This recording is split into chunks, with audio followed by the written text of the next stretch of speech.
सभी को राम राम, नमस्कार। मैं हूं पीके अग्रवाल। आप देख रहे हैं ट्रूथ प्लस।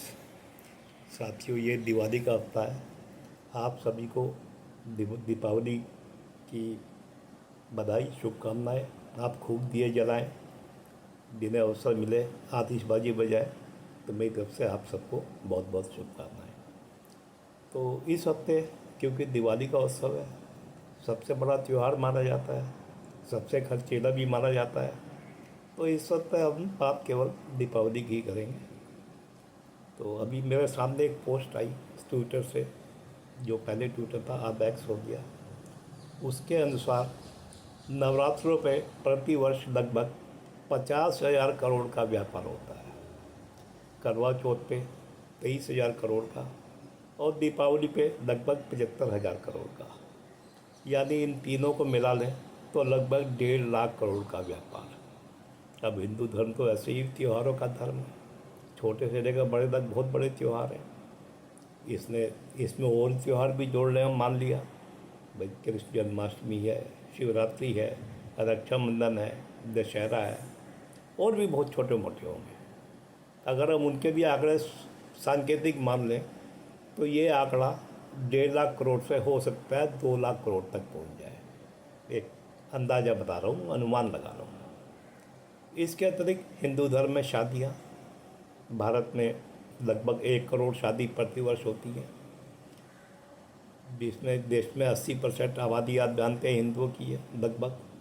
और सनातन की मिला दें तो ये 83-84% पहुँच जाती है। सनातन में मैंने सिख, जैन और बौद्ध भी गिन लिए हैं।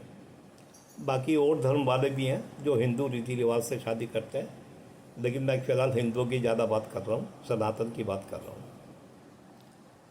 तो अब ये 11 लाख करोड़ की शादी का मतलब, इसका एक बहुत बड़ा हिस्सा हो सकता है 90-95% तक भी वो हिंदू सनातन से ही में खर्च होता है, सनातनियों के द्वारा ही खर्च होता हो, या सनातन परंपराओं के माध्यम से ही खर्च होता हो।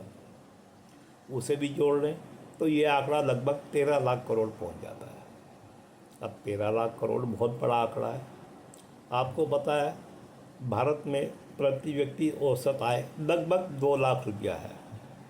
अगर हम इस 13 लाख करोड़ को 2 लाख से विभाजित करें तो ये लगभग 6.5 करोड़ का आंकड़ा आता है। इसका मतलब ये हुआ कि औसत आय के आधार पर हिंदू धर्म के त्यौहार और शादी से लगभग 6.5 करोड़ लोगों को रोज़गार प्राप्त होता है।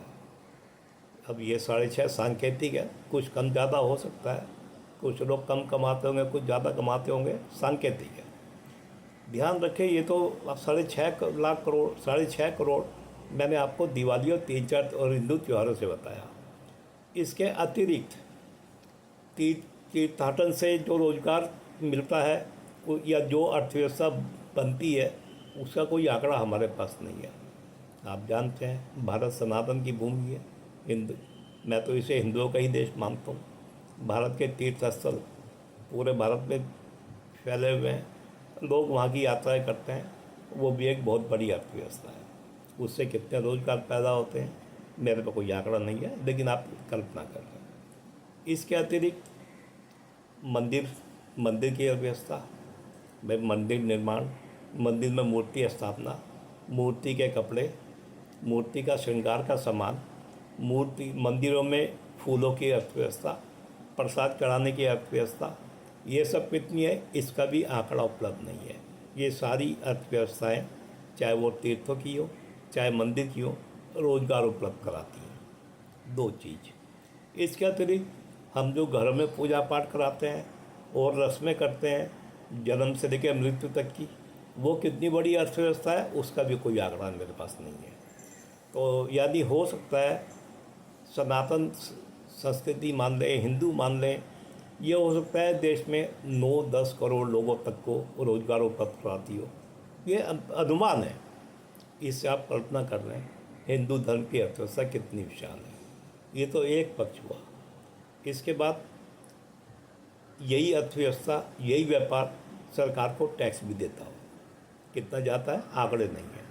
यानी अपने आप में हिंदू धर्म की अर्थव्यवस्था आत्मनिर्भर अर्थव्यवस्था है, जो किसी पर निर्भर नहीं है, जो हिंदुओं के सनातनियों के पैसे से ही चलती है, पैसे उसी से रोजगार देती है, सरकार को टैक्स देती है और उल्लास उमंग मनाए जाते हैं। आप जानते हैं हमारे सारे त्यौहार उल्लास उमंग के ही हैं। तो मैं आज के लिए मैं इतना ही। मैं चाहूँगा आप अपने सर्किल में, अपने परिवार में, अपने आसपास के लोगों को हिंदू धर्म का महत्व समझाएं। अगर आपको हिंदू होने पर गर्व है, सनातनी होने पर गर्व है, तो आप इन बातों को समझाएं, इस अर्थव्यवस्था को समझाएं। और कम से कम आप जब तक आप महत्व नहीं समझेंगे तब तक आप दूसरों को भी महत्व नहीं समझा पाएंगे। तो आज के लिए इतना ही है। वीडियो पसंद आए तो लाइक करें, शेयर करें, चैनल को सब्सक्राइब करें। फिर मिलते हैं अगले वीडियो में। धन्यवाद।